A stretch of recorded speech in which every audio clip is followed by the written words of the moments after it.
What's going on, guys? Kevin here with Spang's World. Have you ever wanted to paint over your parts, be able to weld on it later? We picked up the product called Steel It at a trade show that we were at recently. We're going to give it a try. Supposed to be able to spray it on like paint and be able to weld on it later without any prep or anything, so we're going to give it a try today.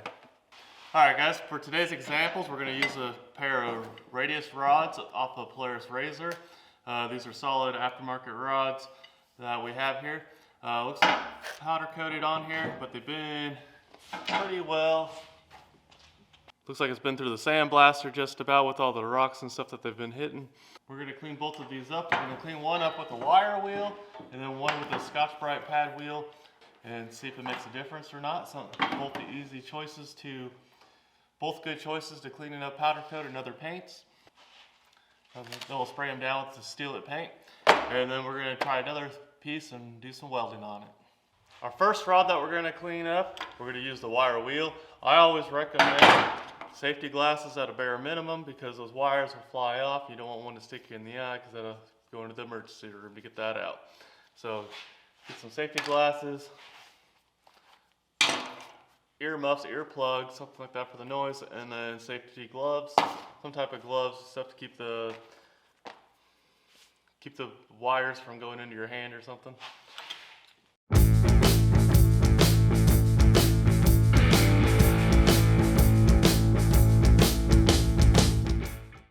Alright, there we go. We got all the paint off there and stuff, and we're ready to paint. Alright, for our second rod we're going to use the Scotch-Brite type pad. It's really good for flat surfaces or round surfaces in this case and stuff. Not real good on edges and stuff, or if you have weld berries or other little pieces sticking up, it'll catch in there and it'll just disintegrate the pad real quick.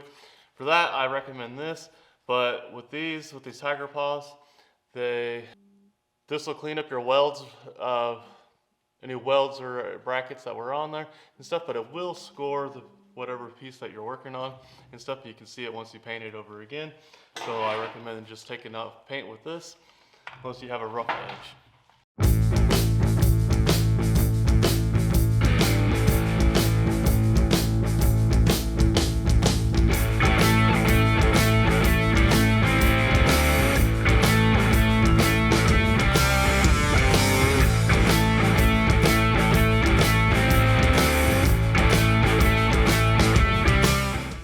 Alright, we got the Scotch-Brite one all done here.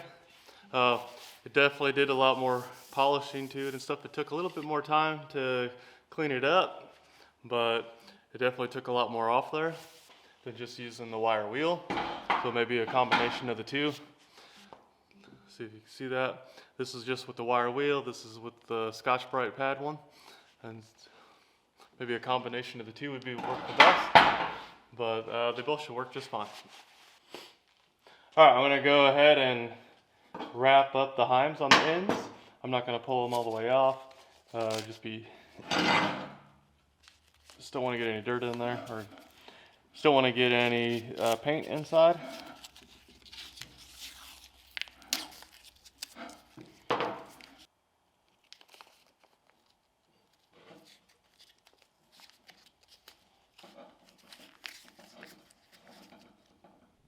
We got this old roof rack here, this old Jeep roof rack here that we built a long time ago. It's got a couple holes in it and stuff, and perfect for hanging it, so that's what we're going to use.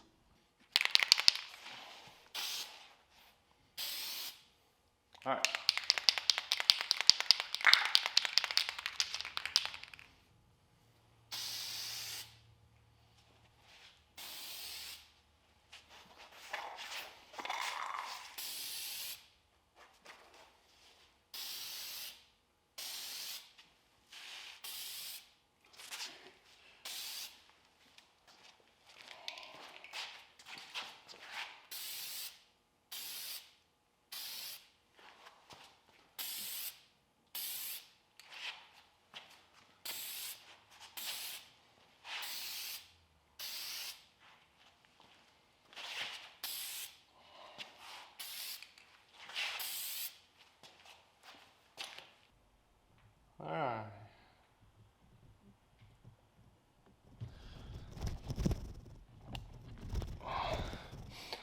All right, we'll let these dry for a little bit. I'm gonna prep another piece and one that we're gonna do some welding on. We're gonna clean up our two little test pieces here. This is just some 3/8 plate that's been laying around. We're gonna use the tiger paw on this one. Clean it up real quick.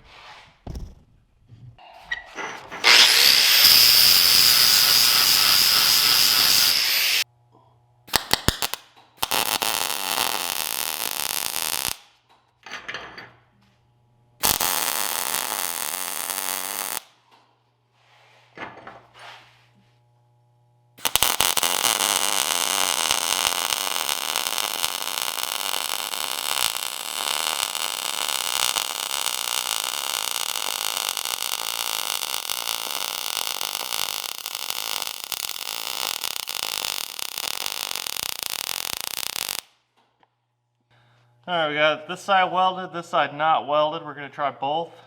What I think we should do, paint over all of it, do 2 more passes on top of this one, and then try and do 3 passes and see how that turns out with MIG. I think we'll clean up another piece and we'll try TIG welding on it and see how that turns out.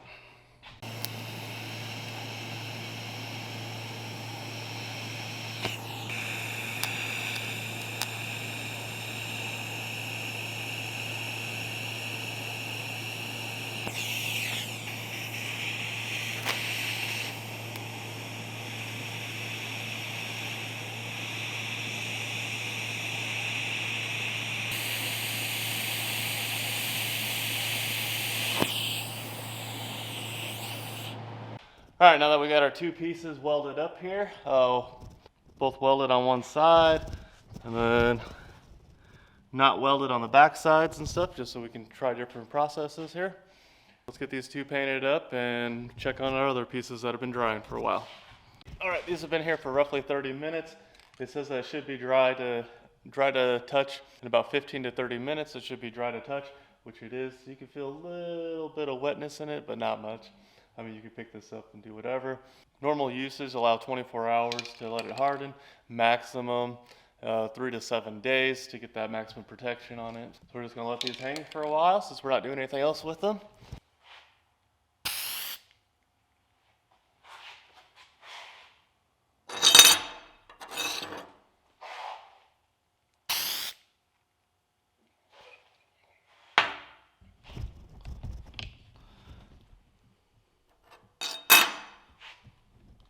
Very nice coverage in there.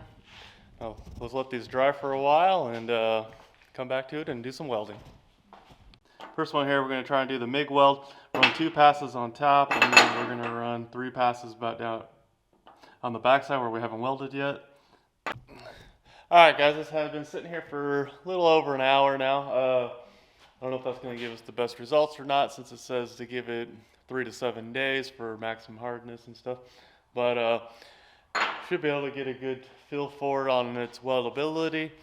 So I guess we just got to start the welder up and hit it.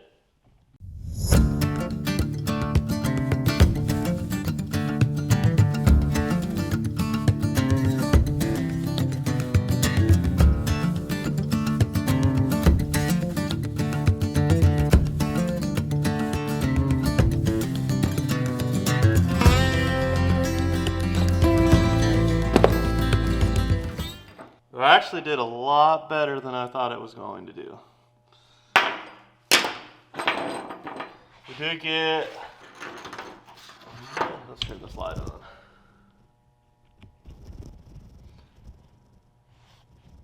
We did get a little bit of porosity in here, and there's a little bit under here.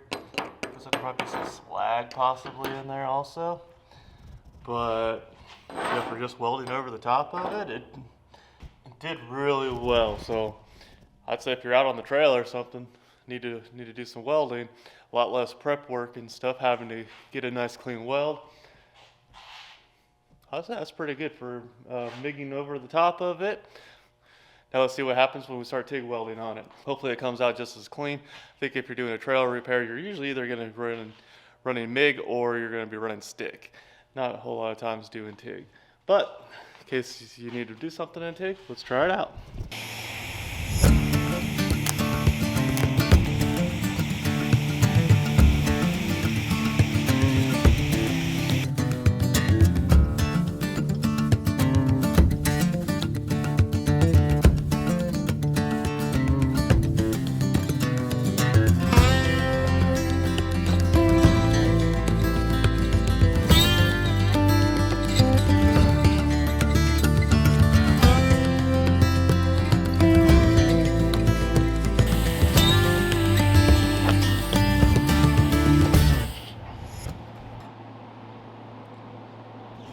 TIG weld did just fine also. Looks like no porosity.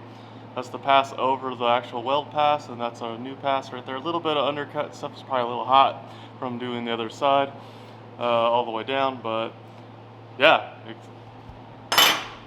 extremely happy with that actually. I mean, if you're out on the trail or something, break something that needs to be welded, instead of having to clean up all the paint or powder coat and stuff, just whip the welder out, go right over it.